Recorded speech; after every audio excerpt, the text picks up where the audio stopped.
Hey guys, Nick Joseph, and welcome to Code Red Defense. So, a question we got: are throwdowns effective for self-defense?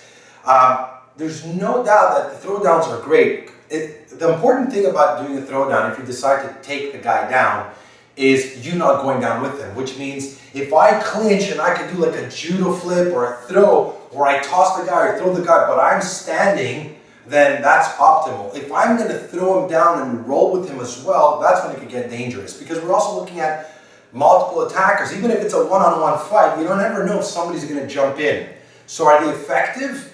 Yes, they're effective if you can throw him down and you can stand.